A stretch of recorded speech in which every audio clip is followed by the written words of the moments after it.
Hello दोस्तों, हिंदी की बिंदी channel में आप सभी का स्वागत है। तो दोस्तों, आज के इस वीडियो में हम बात करेंगे बिहार स्टेट पेपर 2 में लगी हुई कहानियों के विषय में। तो यहाँ मैं आप सभी को कहानी से संबंधित महत्वपूर्ण तथ्यों के ऊपर बात करूंगी। अगर आपके कमेंट आते हैं कि मूल पाठ भी समझाया जाए तो मैं मूल पाठ पर भी चर्चा करूंगी। फिलहाल जो हम चर्चा करेंगे वो है कहानी के महत्वपूर्ण तथ्य, पात्र परिचय। इसके अलावा बात करूं तो कहानी का जो सारांश है वो मैं आप सभी को बताऊंगी, और इसके अलावा कथन जो है, इस कहानी के इम्पोर्टेंट कथन। तो इन सभी चीज़ों पे हम आज के इस वीडियो में चर्चा करने वाले हैं। अगर आप सभी मुझे कमेंट करते हैं कि कहानी का मूल पाठ भी करवाया जाए तो हम इस पे भी बात करेंगे, सारी कहानियाँ भी पढ़ लेंगे, या तो मूल पाठ आप स्वयं भी पढ़ लेंगे तो ज़्यादा बेहतर रहेगा, टाइम थोड़ा सेव हो जाएगा। ठीक है ना। चलिए आज की हम कहानी पे बात कर लेते हैं। तो कहानी जो आज मैं आप सभी को बता रही हूँ वो है कानों में कंगना, जिसके लेखक है राजा राधिका रमण सिंह। तो कानों में कंगना इनकी कहानी है। ठीक है।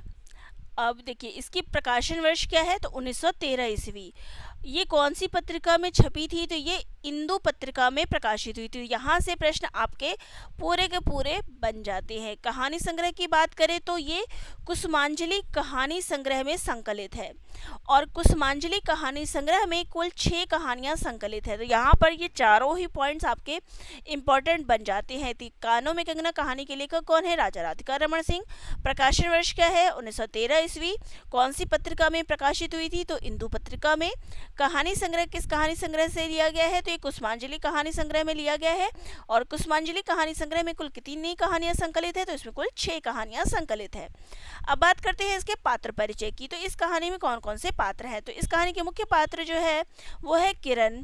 कहानी की नायिका है नरेंद्र की पत्नी है, योगीश्वर की पुत्री है। इसके अलावा है नरेंद्र। तो नरेंद्र और किरण के ऊपर ये पूरी की पूरी कहानी व्यक्त है। तो नरेंद्र जो है इस कहानी का लेखक है, नायक है और किरण का पति है। योगीश्वर नरेंद्र के गुरु हैं, किरण के पिता है। तो ये जो किरण है इसके पिता हैं, और इसके जो नरेंद्र के ससुर और गुरु भी होते हैं। इसके अलावा पात्र है किन्नरी, जो कि नाचने वाली है। नरेंद्र इसके प्रेम जाल में पड़ जाता है। तो कहानी में हम कह सकते हैं कि एक प्रकार की खलनायिका का ये रोल प्ले करती है, जो नरेंद्र को अपने प्रेम के जाल में फंसाती है और उससे सारे आभूषण वगैरह ले लेती है। इसके अलावा पात्र है जूही। देखिए अधिकतर जो है, अगर बात करें अब आजकल जो एग्जाम में क्वेश्चन आ रहे हैं, तो कहानी में जो गौण पात्र होते हैं उससे प्रश्न पूछ लिया जाता है। तो जूही भी पूछ सकते हैं क्योंकि ये कहानी की गौण पात्र है। मुख्य पात्र तो सबको पता है, तो मुख्य पात्र तो आपको पूछेंगे तो आप बता भी देंगे, लेकिन गौण पात्रों की बात करो तो देखिए जूही जो है इस कहानी की गौण पात्र है। ये नरेंद्र के घर की सेविका है। ठीक है, पूछ सकते हैं तो याद रखिएगा। इसके अलावा मोहन है, जो नरेंद्र का पहचान वाला है, वही किन्नरी के घर पे इसको ले जाता है। ठीक है, चलिए अब कहानी की विषय वस्तु क्या है, किसका इसमें क्या है, तो ये मैं शैली में लिखी गई कहानी है। यह एक बहुत ही मार्मिक कहानी है। स्त्री की सामाजिक स्थिति का जो है इसमें वर्णन किया गया है। इस कहानी के माध्यम से वासना और प्रेम के बीच भेद को चित्रित किया गया है। जो यहीं पर किन्नरी का प्रेम जो है वासना से युक्त होता है, नरेंद्र जो है वासना से युक्त होता है और किन्नरी के प्रेम में पड़ जाता है। लेकिन वहीं पे किरण की बात करें तो वो उसका प्रेम सच्चा प्रेम होता है, लेकिन वो कभी विरोध नहीं करती है।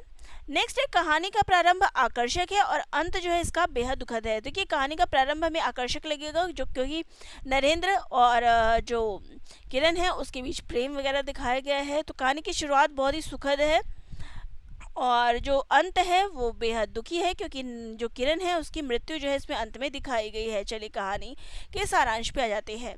कहानी की शुरुआत होती है जिसमें नरेंद्र किरण से पूछता है कि किरण तुम्हारे कानों में क्या है। किरण बताती है कंगना। किरण जो है एक भोली भाली कन्या थी। किरण पर नरेंद्र जो है मोहित हो गया था। ऋषिकेश के पास एक सुंदर वन में कुटी बनाकर योगेश्वर रहते थे। लेखक कहने या नरेंद्र योगेश्वर के यहाँ अपने पिता की आज्ञा के अनुसार अपने सारे धर्म ग्रंथ को पढ़ने के लिए जाते हैं। एक दिन वह किरण को बिठाकर कुछ पढ़ा रहे थे और नरेंद्र को देखते ही सहसा उठ खड़े हुए। लेखक के कंधों पर हाथ रखकर गदगदा स्वर में बोले, नरेंद्र अब मैं चला, किरण तुम्हारे हवाले है। यह कहकर उन्होंने किरण का हाथ नरेंद्र के हाथों में रख दिया। अश्रु भरे नयनों के साथ वो चले गए। तो जो योगेश्वर है उनकी मृत्यु हो गई। उन्होंने किरण का हाथ जो है नरेंद्र के हाथों में रख दिया। इसके पश्चात जो है किरण और नरेंद्र दोनों विवाह कर लेते हैं। एक विवाहिता के परिधान और श्रृंगार में किरण नरेंद्र को और भी मोहित किया करती थी। इसी तरीके से जो है 2 वर्ष बीत जाते हैं। एक दिन नरेंद्र मोहन के घर गया, जहां उसे एक किन्नरी मिली। उसको देखकर ही वह मंत्रमुग्ध हो गया। तभी से वह सब कुछ छोड़कर उस किन्नरी के पीछे जो है पागल सा हो गया था। इस तरीके से जो है 5 महीने बीत जाते हैं। इस दौरान उसने उस किन्नर को बहुत सारे उपहार जो है गिफ्ट में दिए होते हैं। किरण के सारे गहने बहाने बनाकर चोरी चोरी उस किन्नरी को वो दे देता था। जब उस किन्नरी को देने को कुछ नहीं बचा, तब नरेंद्र ने किरण से पूछा कि क्या कोई गहने बचे हैं। इस समय तक केवल किरण के पास 2 कंगन ही बचे थे, यानी जो कंगना है वही बचे थे, जिसे उसने अपने कानों में पहन रखा था। उसने अपने कानों के कंगन को दिखाया। उसे वह प्रथम पल की याद आई जब पहली बार नरेंद्र ने उसे देखा था। तो यहाँ पर शकुंतला और दुष्यंत की कहानी का जिक्र भी देखने को मिलता है। अभिज्ञान शकुंतलम, जहाँ अंगूठी एक निशानी मात्र होती है, अंगूठी के माध्यम से ही जो राजा हैं वो उसको शकुंतला को, दुष्यंत जो राजा हैं वो शकुंतला को पहचान जाते हैं।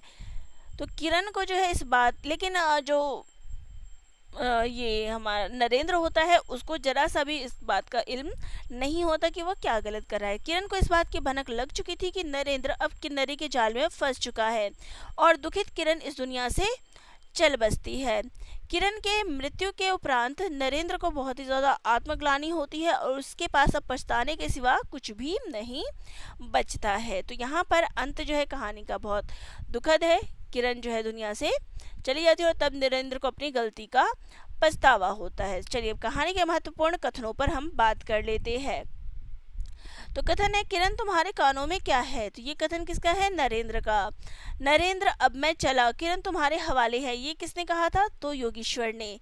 योगेश्वर यानी किरण के पिता ने। और अधिकतर जो इसमें कथन पूछा गया है, प्रीवियस ईयर के पेपर सब आप देखेंगे तो ये वाला कथन पूछा गया है कि कंकरी जल में जाकर कोई स्थायी विवर नहीं फोड़ सकती। क्षण भर जल का समतल भले ही उलट पुलट हो जाए, लेकिन इधर उधर से जल तरंग दौड़कर उस छिद्र का नामो निशान भी नहीं रहने देती। तो ये कथन अधिकतर पूछा गया है। तो ये किस कहानी से लिया गया है? तो ये कानों में कंगना से लिया गया है। नेक्स्ट है, यदि स्वर्ग से देवेंद्र भी आकर इस लोक चलाचल में खड़े हों, फिर संसार देखते ही देखते उन्हें बना लेगा। नेक्स्ट है, किरण, आज की यह घटना मुझे मरते दम तक ना भूलेगी। यह भीतर तक बैठ गई। ये किसने कहा था? तो ये नरेंद्र ने कहा था। गोपियों को कभी स्वप्न में भी नहीं झलका था कि बांस की बांसुरी में घूंघट खोलकर नचा देने वाली शक्ति भरी है। तो ये कथन भी परीक्षाओं में पूछा गया है। नेक्स्ट है, जिस पंचवटी का अनंत यौवन देखकर राम की आंखें भी खिल उठी थी, वहां के निवासियों ने कभी अमर तरु के फूलों की माला नहीं चाही, मंदाकिनी के छींटों की शीतलता नहीं ढूंढी। ये कथन भी इम्पोर्टेंट है। नेक्स्ट है, पहली बार देखकर उसे इस लोक की सुंदरी समझना दुस्तर था। एक लपट जो लगती किसी नशा से चढ़ जाती थी। ये जो है किन्नरी के लिए कहा गया है, उसकी सुंदरता को देख के। नेक्स्ट है, मैं भी निरंतर जलने लगा, लेकिन जो जो जलता गया जलने की इच्छा जलाती रही। ये किसके विषय में कहा गया है? तो ये नरेंद्र के विषय में कहा गया है। और मैं तो अपने स्वर्ग के दरवाजे पर सर रखकर निराश लौटा था, मेरी वेदना क्यों ना बड़ी हो। ये किसने कहा है? तो ये भी लेखक यानी नरेंद्र के विषय में कहा गया है। हाय, मेरी उंगलियों में एक अंगूठी भी रहती तो उसे नजर कर उसके चरणों पर लौटता। यानी ये भी जो है नरेंद्र के द्वारा कहा गया है, उसे जब पछतावा होता है। जो ही किरण के पास कुछ भी बचा हो तब फौरन जाकर मांग लाओ। ये किसने कहा है? तो ये भी नरेंद्र ने कहा है। मेरी स्मृति तड़ित वेग से नाच उठी। दुष्यंत ने अंगूठी पहचान ली। भूली शकुंतला उस पर याद आ गई, लेकिन दुष्यंत सौभाग्यशाली था। तो ये कथन भी आपका यहाँ पर इम्पोर्टेंट हो जाता है। नेक्स्ट है, त्रिशंकु ने स्वर्ग को जाते जाते बीच में ही टेक कर किसी दुख को उठाया, और मैं तो अपने स्वर्ग के दरवाजे पर सर रखकर निराश लौटा, मेरी वेदना क्यों ना बड़ी हो। नेक्स्ट है, आंखों पर की पट्टी खुल पड़ी, लेकिन हाय, खुले भी तो उस समय जब जीवन में केवल अंधकार रह गया। तो ये कहा गया था जब किरण इस दुनिया से चली गई थी और नरेंद्र को तब इन चीज़ों का पछतावा हुआ था। तो ये हमारी संपूर्ण कहानी थी, कानों में कंगना। अगर आपके कमेंट आते हैं कि मूल कहानी भी पढ़ाई जाए तो मैं आपको पढ़ा दूंगी। फिलहाल जो इस वीडियो में मैंने आपको कहानी का सारांश बता दिया है, कहानी के महत्वपूर्ण कथन, विषय वस्तु, पात्र परिचय और लेखक कौन है, कौन सी पत्रिका में है, इन सभी पर हम चर्चा कर चुके हैं। फिर भी आपके मन में कोई डाउट हो इस कहानी को लेके या फिर अन्य किसी टॉपिक को लेके, तो मुझे एक बार कमेंट ज़रूर करिएगा ताकि मैं आपकी उस समस्या का भी समाधान कर सकूँ। मिलते हैं नेक्स्ट वीडियो में। सभी का धन्यवाद।